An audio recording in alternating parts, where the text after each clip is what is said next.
Bahkan ada satu rumah sakit yang mengatakan tidak usah buang-buang uang jauh-jauh ke Jepang karena hasil dari rumah sakit itu sudah benar bahwa Pak Ivan tidak akan kembali lagi normal. Pak Ivan tidak bisa lagi sembuh, dalam artian tidak bisa berjalan lagi. Walaupun dokter waktu itu bilang Pak Ivan bakal lumpuh. Tuhan, kalau memang Pak Ivan bakal lumpuh, akan saya rawat Tuhan.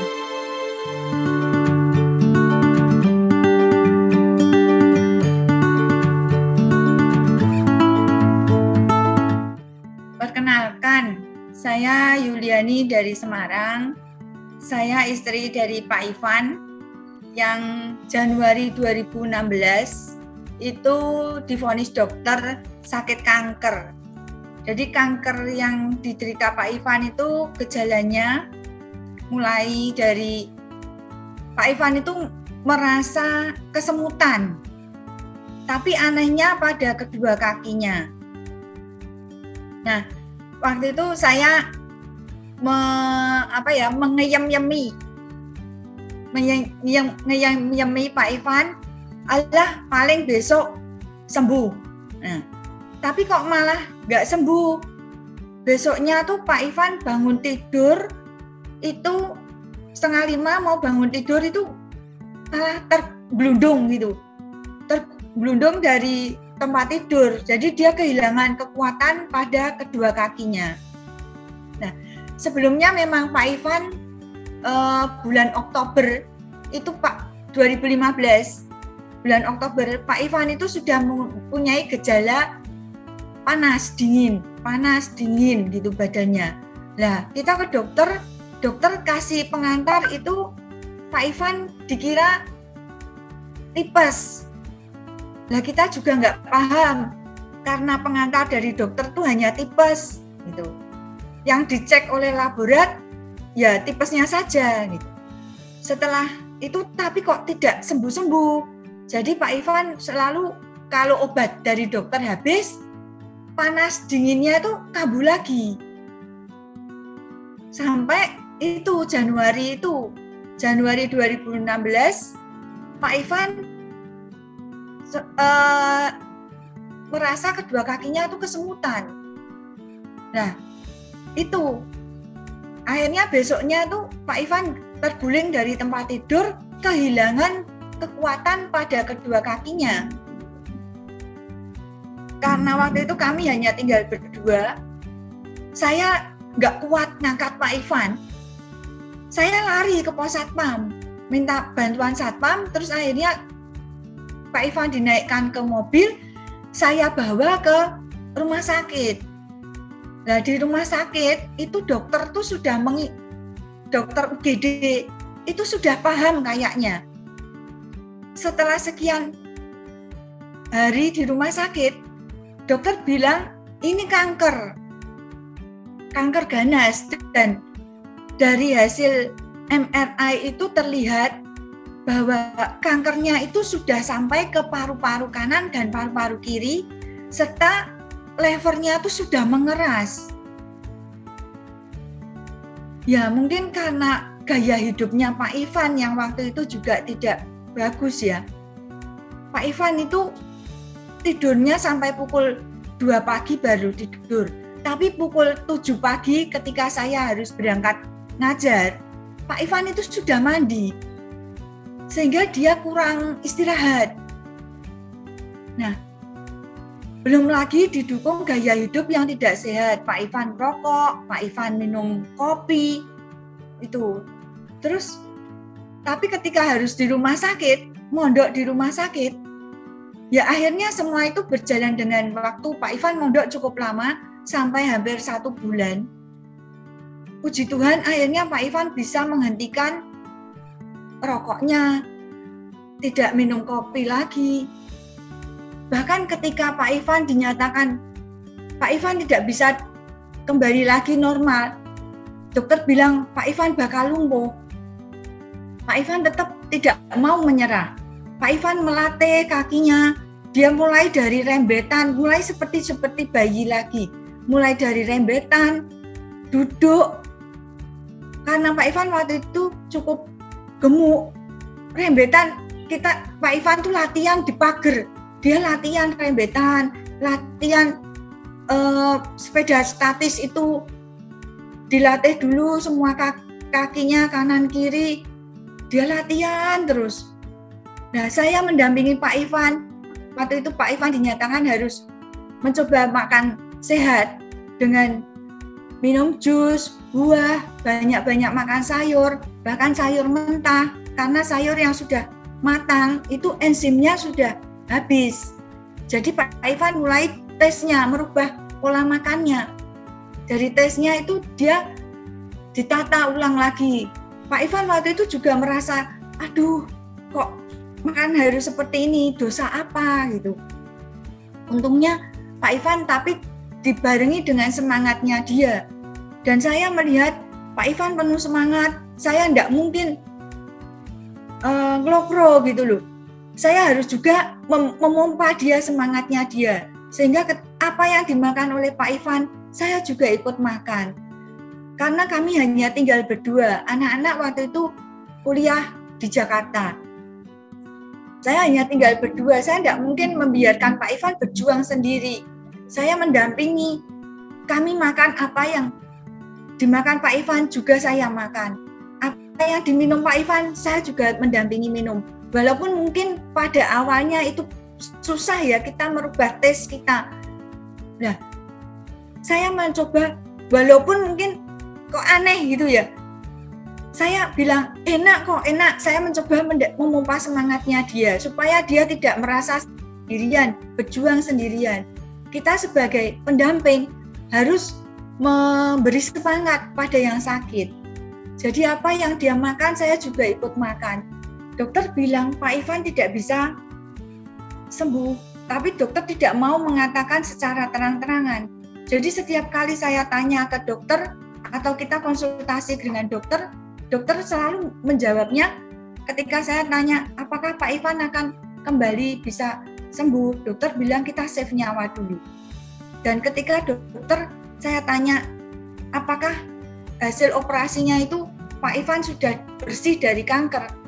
Dokter bilang, ibaratnya kita tanaman yang sudah ditumbuhi, tembok yang sudah ditumbuhi tanaman, dirambati tanaman, ketika tanamannya itu kita ambil, apa yang terjadi, Bu? Jadi hati saya waktu itu habis karena saya membayangkan tembok yang sudah ditumbuhi tanaman merambat, diambil, pasti temboknya akan runtuh. Nah, saya merasa, aduh Tuhan, habis hati saya. Nah, ketika saya sambil menunggu Pak Ivan di rumah sakit, saya buka-buka internet. Dan ternyata orang yang sakit kanker itu ada nggak sih orang yang sembuh dari kanker? Selalu saya keywordnya adalah survive dari kanker. Kebetulan saya menemukan dan akhirnya semua itu setelah kami pahami, orang yang sakit kanker itu bisa sembuh dengan vegan. Akhirnya saya menghubungi sepupu saya yang di Klub Sehat Semarang dan puji Tuhan waktu itu akhirnya kami dibantu, dipandu, diajari lagi untuk membuat jus, memasak, membuat salad. Kami waktu itu masih bingung ya, seperti apa sih pola makan yang sehat. Untungnya kan dipandu dari Klub Sehat Semarang. Dan waktu itu Bu Piklin juga bulan Maret 1 Maret itu Bu Piklin ke Semarang. Saya konsul dengan Bu Piklin. Pak Ivan masih di rumah sakit, belum punya kekuatan untuk keluar dari rumah sakit. Saya konsul dengan Bu Piklin dan Bu Piklin memberi kami resep-resep yang akhirnya ya masih diikuti sampai sekarang. Jadi mulai dari pukul 6 pagi, pukul 8, pukul 10, pukul 12 itu menjadi pola hidupnya Pak Ivan sampai sekarang. Bahkan ketika Pak Ivan dinyatakan Pak Ivan tidak bisa kembali lagi normal, dokter bilang Pak Ivan bakal lumpuh. Pak Ivan tetap tidak mau menyerah. Hasil dari patologi Pak Ivan itu kemudian kami kirim juga via email ke luar negeri. Jadi semua hasil patologi itu kemudian diterjemahkan dalam bahasa Inggris untuk dikirim juga via email ke Jepang. 2 rumah sakit di Jepang yang dikirimi itu semua kembali lagi menjawab dalam bentuk email juga. Itu mengatakan bahwa semua keputusan dokter di Semarang itu sudah benar. Bahkan ada satu rumah sakit yang mengatakan tidak usah buang-buang uang jauh-jauh ke Jepang karena hasil dari rumah sakit itu sudah benar bahwa Pak Ivan tidak akan kembali lagi normal. Pak Ivan tidak bisa lagi sembuh, dalam artian tidak bisa berjalan lagi. Mungkin ya ada dokter yang bilang, oh semua boleh makan, semua boleh makan. Kadang saya berpikir begini, kita sakit batuk aja ada pantangannya. Kita sakit flu ada pantangannya. Kita sakit diabetes ada pantangannya. Masa orang kanker kok nggak ada pantangannya? Semua boleh dimakan, kan aneh gitu. Saya waktu itu juga berpikir, kanker pasti juga ada pantangannya kan? Nah, ternyata pantangannya itu kan, ya maaf ya, kita nggak boleh makan hewani. Bahkan kalau dipikir, ada yang bilang, loh Cik, kalau tidak makan hewani, bagaimana bisa punya kekuatan tubuh? Bagaimana bisa dapat protein? Tapi akhirnya semua itu kan protein tidak hanya dari hewani, protein bisa dari nabati juga. Nah, penalaran-penalaran ini akhirnya kami pahami.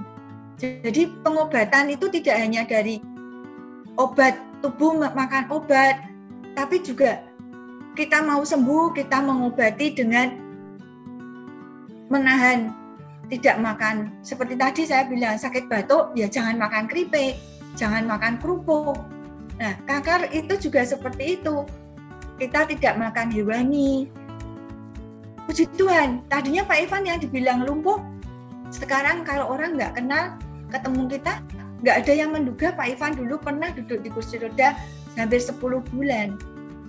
Ya teman-teman, supaya teman-teman juga tambah semangat. Kalau dari tadi saya yang banyak bicara, karena Pak Ivan memang orangnya pendiam ya, kurang bisa ngomong gitu. Nah, ini saya panggil aja Pak Ivan ya. Mari Pak. Sore. Ini teman-teman, ini Pak Ivan tidak kelihatan kurus kan? Pak Ivan masih sterak. Puji Tuhan, Pak Ivan sekarang sudah bisa lari, sudah bisa bersepeda lagi. Orang yang nggak kenal nggak ngira lah kalau Pak Ivan dulu pernah divonis dokter itu waktu itu betul-betul Pak Ivan tidak bisa pulih. Tapi puji Tuhan, Tuhan memberikan lebih. Jadi kalau waktu itu saya setiap kami berdoa, saya berdoa sendiri dengan Tuhan. Waktu itu saya ngomong, Tuhan, apapun keputusan dokter, saya serahkan pada Tuhan. Tuhan bilang, kalau Pak Ivan sembuh, pasti Pak Ivan akan sembuh. Walaupun dokter waktu itu bilang, Pak Ivan bakal lumpuh. Tuhan, kalau memang Pak Ivan bakal lumpuh, akan saya rawat Tuhan. Tapi ternyata Tuhan berikan lebih. Pak Ivan bisa jalan lagi, Pak Ivan bisa lari lagi. Jadi kalau saya sampaikan pada teman-teman semua yang masih berjuang, tetap semangat. Apapun vonis dokter, terima saja. Karena ada dokter di atas segala dokter, yaitu Tuhan. Mari kita sampaikan segala keluh kesah kita pada Tuhan. Tuhan pasti akan menjawab. Tapi pesan saya, ada komitmennya. Janji Tuhan itu bersyarat. Tuhan akan memberikan kita kesembuhan kalau kita mau berusaha. Jadi tetap semangat, perbaiki pola makan, tata ulang lagi pola hidup dan pola pikir. Mari kita kosongkan gelas kita. Kalau selalu saya sebagai seorang, kebetulan saya pengajar. Saya sebagai seorang pengajar, saya punya rasa haus akan ilmu pengetahuan. Saya cari-cari di internet, puji Tuhan akhirnya saya bisa ketemu klub sehat. Dan saya membaca-baca juga dari internet bagaimana orang sembuh dari kanker, dan puji Tuhan semuanya itu sejalan dengan apa yang klub sehat ajarkan, apa yang setelah Bu Pitlin ajarkan, sehingga kami tidak merasa berjuang sendirian. Ada klub sehat yang mendampingi, yang setia melayani saudara-saudara semua, teman-teman semua, melayani kami berdua, sehingga sekarang Pak Ivan boleh sembuh. Kami sangat berterima kasih.